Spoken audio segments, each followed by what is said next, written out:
The Lakers, who are commanding 2-0 lead over the Rockets as the series heads back to Houston. Is this series over, Michael? I think so. LeBron, I mean, historically, and I know I'm leaning on what has happened, 24-0. That's not a small sample size. 24-0 in games and series in which his team leads 2-0. And if Kevin Durant, we don't know what effects that the knee contusion are having. He scored 20 points in the first half. Clearly he ran out of gas, did not have it physically in the second half with 3 points. That's not Kevin Durant. So we're looking at a Houston team which has really been disappointing, to be honest with you. Very much through so. These first two games. LeBron, the question is, can LeBron do this and hold the fort until you get Doncic and Reeves back? That would really be important. This series goes so long. It goes longer than the Summer Olympics. It goes until the middle of the first week of May. The days off in between. You think the league and certain network bosses want us to have LeBron James in action for these games? Yeah, if LeBron, who doesn't have to play back-to-backs, gets some downtime, gets 2 days off, the way he's playing, LeBron's ability to diagnose whatever is needed quarter to quarter, game to game, night to night, series to series, it's amazing at this stage that he can do that and just sort of be whatever he needs to morph and be whatever he needs to be. Look, even if they win this series, they get OKC next. Yeah, but potentially let's not look too far. You get Luka and Austin Reeves But back. even with Luka and Austin Reeves, they had all those guys. They went to OKC and got smacked. And that's when Luka in got the regular hurt. season. Yes, when they all of a sudden there was a hammy. So LeBron, there are no buts about what he's doing, how amazing it is. Can he get at least one of these games? I think they'll get a game in Houston as well. Houston just looks off. Houston had every chance in all season long, once Fred VanVleet was injured, to go and get a point guard, get somebody to help Kevin Durant. Kevin Durant bringing the ball up in the second half of games and having to do all of this. Kevin Durant not 27 years old either anymore. Houston blew it in a personnel way then. That's top of the pyramid. I'm not putting that on the staff or on the players. Houston, look at C.J. McCollum, who comes over from Washington to Atlanta, and look at the difference it's made.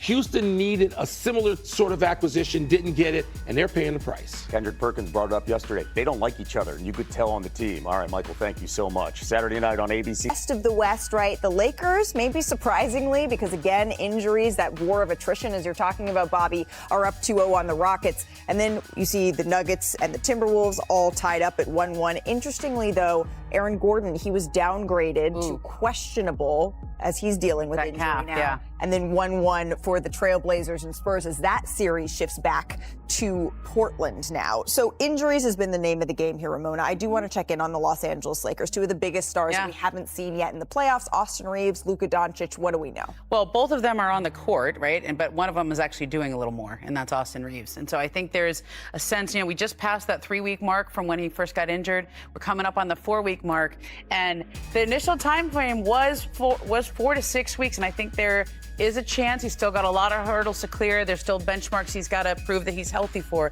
There is a chance that he could come back either later in the series or the next time. He's closer, from what I understand, than Luka Doncic is. Okay, so Austin Reeves a little bit closer here. Hey, we got a lot to get to in this show, though. Still to come on NBA Today. Why don't most of the time of day. I mean, I think too,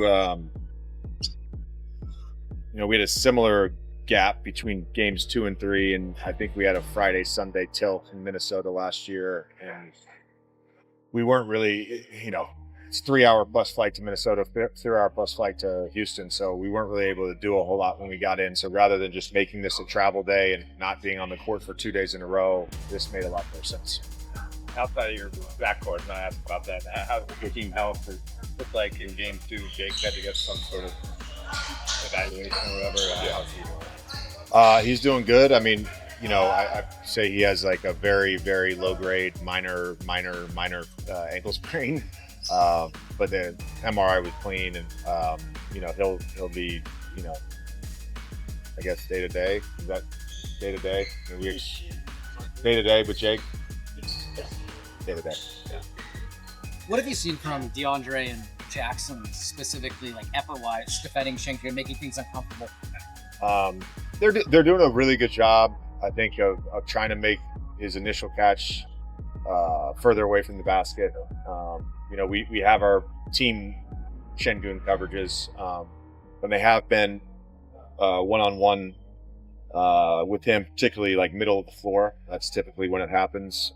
They've just done a really nice job of using their length and verticality to make things tough on them.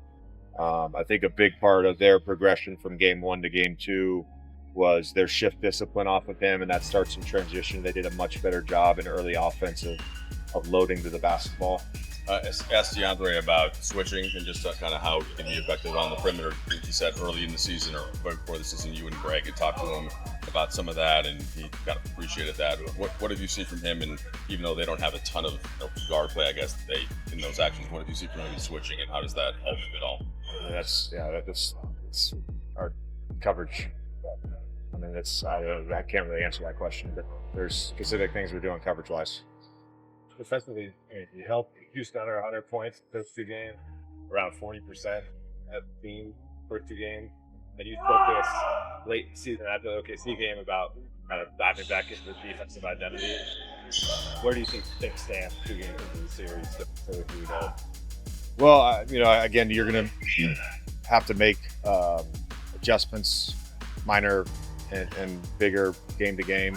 I think they talked about their adjustment from game 1 to game 2 was wanting to play off ball more, wanting to play less ISO, and want to play faster. So they had more transition possessions despite we had less turnovers.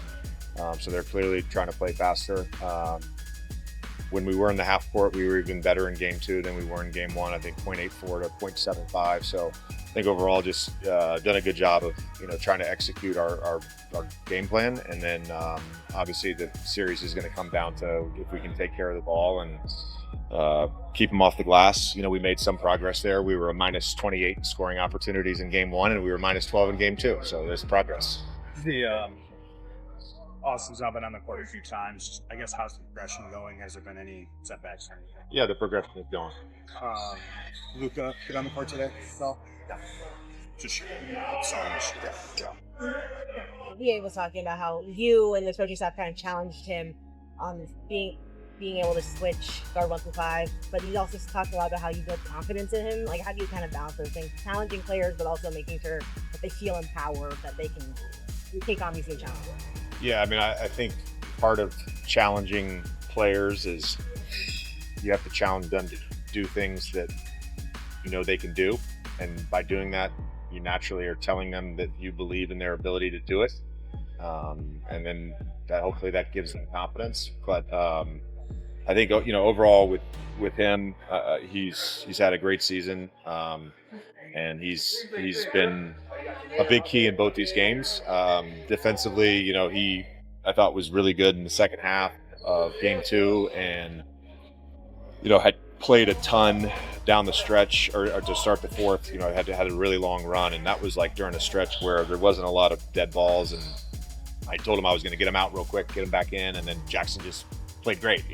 DA and I had a conversation today, like, you didn't do anything wrong. That's not the reason you didn't finish the game. It was just the group out there was winning, and Jackson was doing a great job. But we can't win at the level we want to win without those 2 guys playing great. There was a time earlier this year when we talked about engaging DA. Talked about the big man has to get touched sometimes early in games and he can lock in.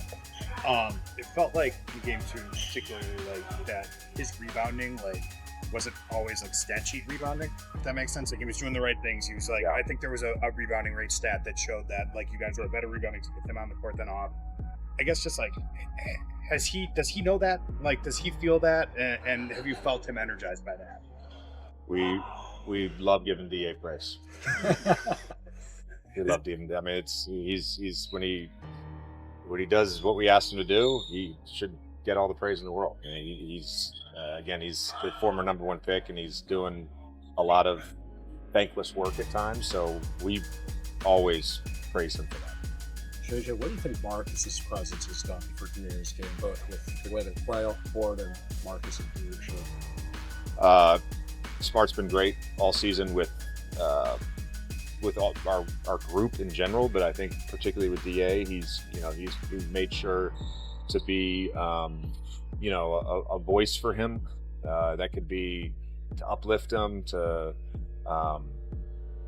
try to try to help him in a tough moment. Try to give him confidence. Certainly when he's playing great, to boost him and gas him up. I mean, he's really put a lot of energy into that, and I think DA appreciates it, and so does our coaching staff. Thanks, Coach. Thank you. Back-to-back games where Lakers scored 33 points in the first quarter. What have you seen from the offense that has allowed y'all to get off these early advantages, and how can y'all possibly sustain it beyond the first quarter a little bit better? Yeah, I think just the pace of the game, obviously the intensity is up in playoff basketball, but I think we're staying under control and we're poised and getting to our spots, making right reads and knocking shots down. So it's good for us to get off the starts like that, especially against the physical defense. But again, it's how can we do it for a full 48 minutes? And I think we've done a good job. There's been stretches where we've struggled a little bit, not getting shots we wanted or turnovers, but overall, I think we've done a pretty good job. This question might feel random, but you're a high school quarterback, that's right? Oh, yeah. Are there elements that you feel like that still are in your game, and even in kind of a transition to having the ball more and just kind of doing a little bit more leading? Like, are there parts of that you think come from quarterback at all? Yeah. I mean, obviously, like communication. The word organized kind of just comes to mind. Trying to get guys in the right spot. And then just making reads out of certain situations. Obviously basketball, or both, you got to be quick with your reads. Basketball is, there's many, I don't know. Yeah. I mean, I think you can compare a little bit. There's a lot of options, quick reads. So yeah, just me, the vision, trying to make the right passes and right plays. So it's just, again, trying to control what I can control out there. And that's just being poised and trying to make the right plays each time. Any mess around conversations with LeBron or Jackson Hayes about, receiving and you being able to find them as a quarterback? And it seems like not yet, but we would have been a lethal trio for sure on the football field. So not bad for a target. No, not at all. Just throw it up to him. Have you learned anything about yourself in this month? Just playing the way that you have in the role that you're in? I mean, yeah, but at the same time, not necessarily. Like I know, what I've been capable of as a player, and again, it's not me trying to force anything or do anything totally different or out of my norm. I think, I've been in positions like this before, not for this long amount of time in period in a row, but I've been in positions where on some teams, some guys have been out, and I've been asked to play a little bit more of a role and had the ball in my hands more. But so I wouldn't say I'm comfortable doing it. And I think leading into the playoffs, I developed a rhythm there in those last few regular season games that gave me confidence going into it. And again, it's just not trying to do anything out of my norm or out of control, but just again playing within the flow of the game and using that basketball IQ that I have. I'm just trying to make the most of it. You mentioned Detroit experienced us a couple days ago. Is there anything about going through this now at the stage of your career you're in that maybe does make it different, even though it's maybe a similar, Blake Griffin being out, whatever, and absolutely more, but as a 9-year vet, more equipped to do it this time around? Yeah, for sure. I was young. I was second, third year guy during that time. Definitely more experienced. I have more. I mean, that was my first playoff experience then, so I have more experience now playing in the playoffs throughout my career, and I kind of know what it's like, what the atmosphere is like, the intensity and all that. So yeah, looking back, it's definitely helped me kind of prepare a little bit, knowing the position I'll be in, and yeah, like I said, just trying to make the most of it. Look, you obviously always been a great shooter, but how have you processed feedback over the years and coaches would say, shoot even more? Yeah, I don't know. I feel like, I've gotten that a lot. A lot of people on the outside say that, and I mean, I understand it. Again, it's for me, I never want to try to force things. Yeah, I could be a little bit more aggressive in certain situations and on certain teams and all of that, but for me, I'm just. I try to make the right play each and every time, and if it's a bad uncontested shot that some people think I should shoot, but we get a better shot as a team, I think that's a win for me and our team. So yeah, now I'm definitely looking a little bit more. I think I need to with guys out, and it's just kind of part of it. But at the same time, I understand why people say I need to shoot more, just based on my percentages or anything like that. But like I said, I just try to make the right play every time. And yeah. JJ, Last question. Having like a coach that played against you and had to analyze your game, is there a way, and especially since he was, people would say, a similar player to your mold, per se, is that helpful, like having a guy that kind of played a similar maybe career route in some ways to you and also prepared for you? For sure. Yeah, we've had conversations of his experiences, and really good talk with him about the way he's been able to get shots off. I mean, obviously he's been one of the better shooters in this game has seen, and I played against him. I know how tough it is to get open as a shooter and get your shots off, and especially in the playoffs right now, it's they have some really long athletic defenders, so it's not easy.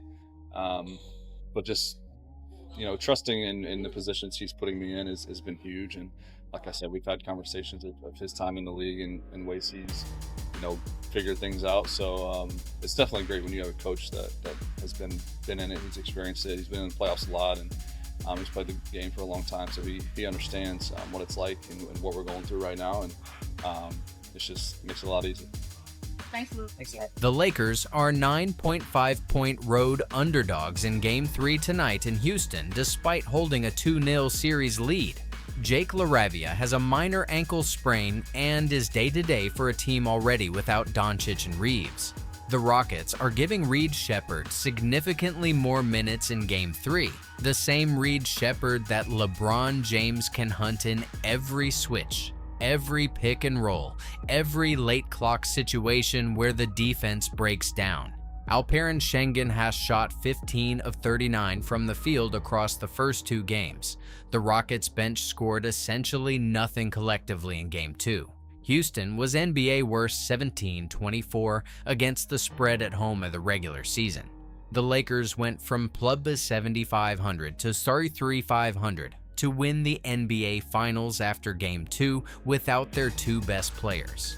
Shannon Sharp made the mathematical case that if LeBron gave 27-6 as a third option, the number he would produce as a first option is something critics refuse to engage with honestly.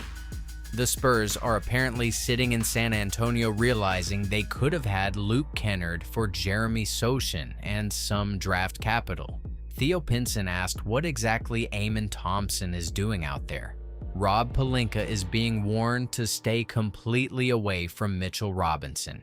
And Jarrett Allen from Cleveland is already being identified as the perfect Doncic lob partner for next season. Game 3 is tonight. Everything that happens in Houston changes the conversation completely. Hit that like button right now, because this is the only channel that covers this Lakers run from every single angle. And if you have not subscribed yet, you are genuinely going to miss the Game 3 breakdown that drops the second that final buzzer sounds tonight. So let us begin talking firstly about the single tactical decision that Ime Udoka made heading into Game 3 that should have every Lakers fan leaning forward with the specific kind of excitement that comes from watching an opponent voluntarily hand you an exploitable advantage in a must-win game.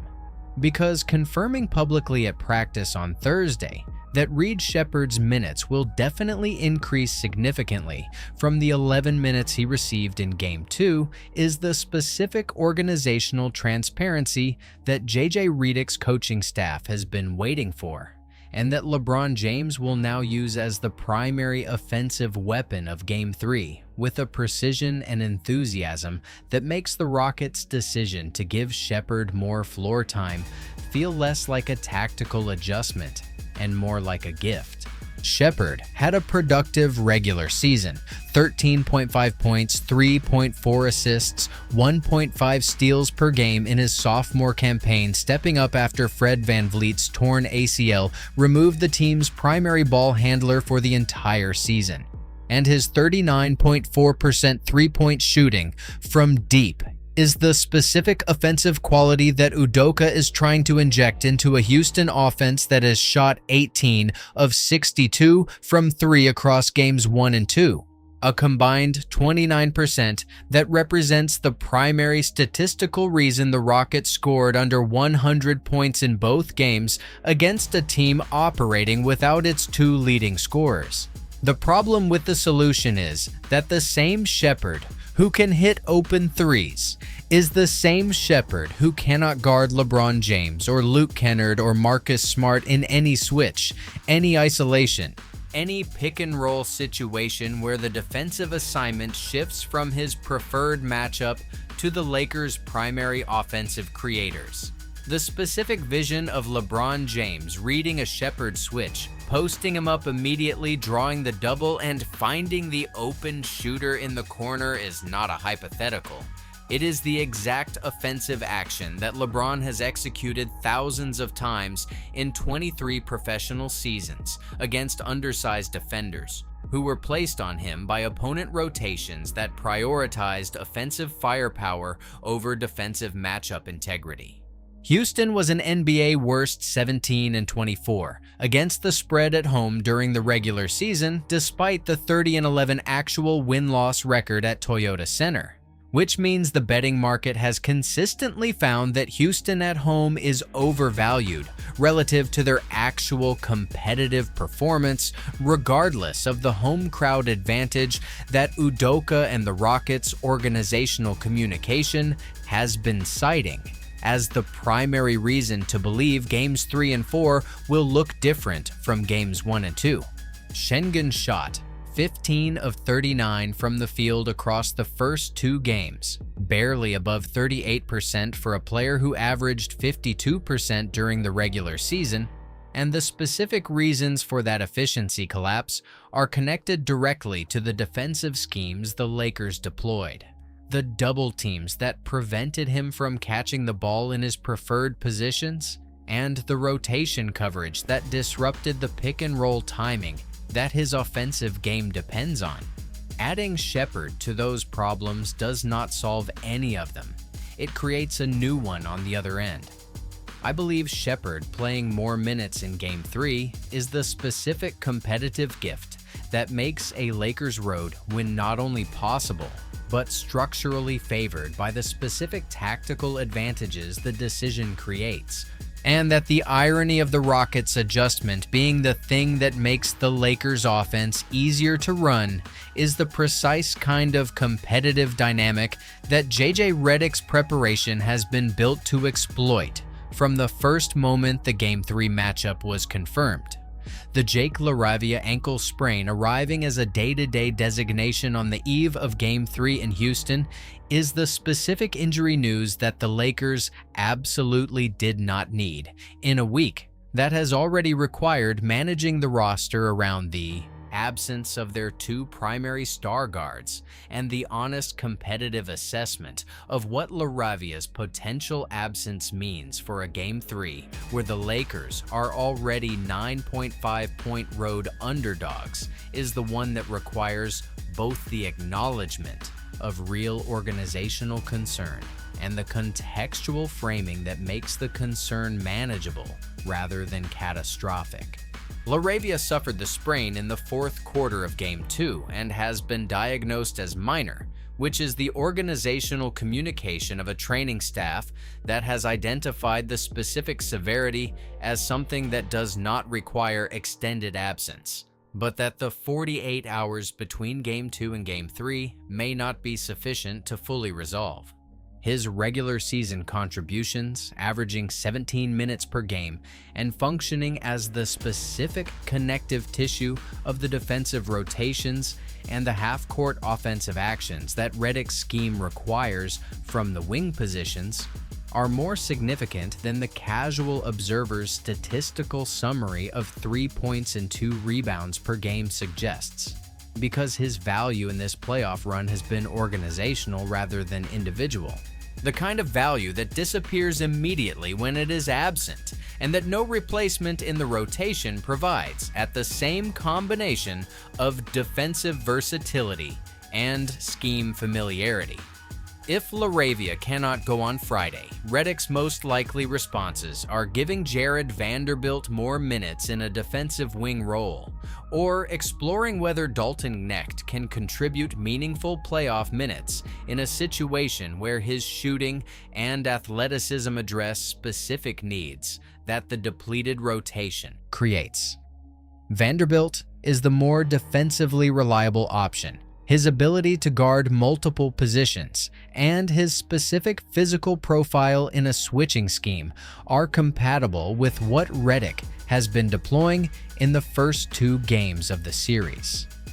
Knecht is the higher variance option, capable of the scoring burst that changes a game's competitive texture, but also capable of the decision-making errors that a playoff environment against a desperate Houston team would be most likely to expose.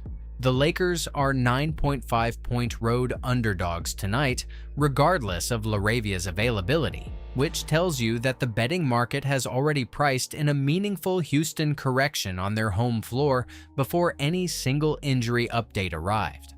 And the specific competitive reality of going on the road for Game 3 down 2-0 has always represented the highest variance single game in any series, where the home team is desperate and the road team is managing roster constraints.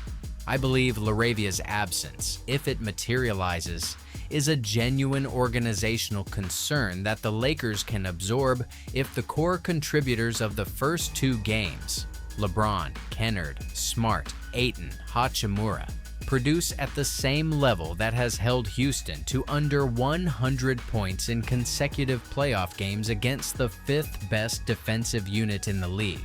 Now, before we go any further, if you found this channel during this Lakers playoff run and you have not subscribed yet, you are literally one button away from never missing a Game 3 breakdown, a Game 4 preview, a post-game injury update, or any piece of analysis that matters for the rest of this postseason. Hit that subscribe button right now, because the content does not stop until this run does. The LeBron James narrative rewrite that is happening in real time is the specific media dynamic that Shannon Sharpe correctly identified, and that Nick Wright articulated with the most precise available language. Because the shift from every prediction favoring the Rockets before Game 1 to the post-Game 2 conversation being dominated by what is wrong with Houston, rather than what LeBron is doing right, is the specific intellectual dishonesty that competitive greatness has always generated in the commentary environment that surrounds it. 11 of 12 ESPN analysts picked the Rockets before the series started. The 12th was Mark Spears. After Games 1 and 2, the conversation is no longer about whether LeBron can carry this team. It is about whether Schengen can find his offensive form, whether Amen Thompson is the right point guard, whether the Rockets' bench can contribute anything of substance, whether Durant's knee is limiting his effectiveness. All of these are legitimate basketball questions. None of them are the primary story of what has happened in the first 2 games. The primary story is LeBron James averaging 23.5 points, 10 assists, and 8 rebounds in 39 minutes per game at 41 years old, while leading the team in all 3 major statistical categories in both games, while holding Houston to under 100 points twice consecutively against a team with the 5th best defense in the league, while executing a defensive game plan that forced Kevin Durant into 9 turnovers in a single playoff game. Nick Wright said it directly. The Rockets may be accomplices in the potential murder of their own season, but they are just the getaway car driver. LeBron is the one holding the knife. Shannon Sharpe made the mathematical case that is the most convincing available. If LeBron averaged 27-6 as a third option in the regular season and 24-8 as a second option the previous year, the specific production he is delivering as a first option in this playoff series should surprise nobody who has engaged honestly with what those regular season numbers were communicating about his competitive capacity. The Lakers moved from plus 7,500 to plus 3,500 to win the NBA Finals after Game 2, which is the specific betting market signal that the world has updated its assessment of what this team is capable of after watching 2 games. And that the narrative conversation is finally catching up to the competitive reality, rather than the pre-series prediction.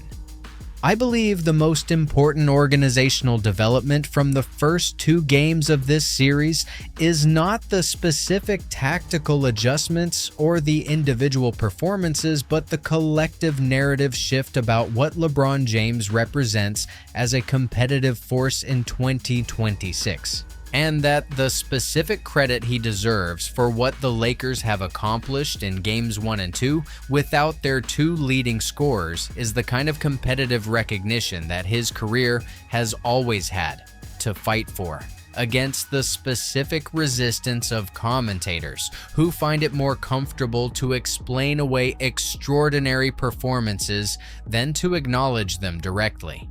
The San Antonio Spurs, sitting in their playoff series right now with 0 3-point production from the bench, is the specific competitive regret that Luke Kennard's 27 and 23-point playoff performances have made unavoidable. Because the specific organizational intelligence failure of not acquiring a player who was available for a bag of chips and a second-round pick, while simultaneously having the specific roster need he would have addressed most directly, is the kind of front office mistake that only becomes fully visible when the player you decline to acquire starts setting franchise records for the opponent. San Antonio had Jeremy Sochan available. They had Kelly Olynyk. They had the draft capital. Brian Wright made a different decision. In the subsequent 2 games of a playoff series against a team whose bench has contributed essentially nothing from 3-point range, Luke Kennard has averaged 25 points per game and received MVP chants from the Crypto.com arena crowd, while making every contested 3-point attempt look like a practice repetition. The specific irony that compounds the Spurs situation is that Kennard's defensive limitations, the primary organizational concern that any team acquiring a player of his profile would reasonably raise, have been almost entirely masked in this series by the specific defensive scheme JJ Redick deployed, where Kennard's positioning allows other players to take the defensive assignments that would expose his limitations while he focuses on the offensive execution that makes the scheme functional. The Spurs needed exactly that player in exactly that role. They had the assets to acquire him. They chose not to. The specific organizational lesson embedded in that sequence of decisions is the one that every front office in the league should be studying during this playoff series, that identifying the specific competitive need and acting on it with the available assets is the difference between being the team whose bench scores 0 3-pointers and being the team whose bench acquisition is receiving MVP chants in a playoff game against the 5th best defense in the league. Thinking about it carefully, the Kennard situation is simultaneously the Spurs' organizational failure and Pelinka's organizational vindication.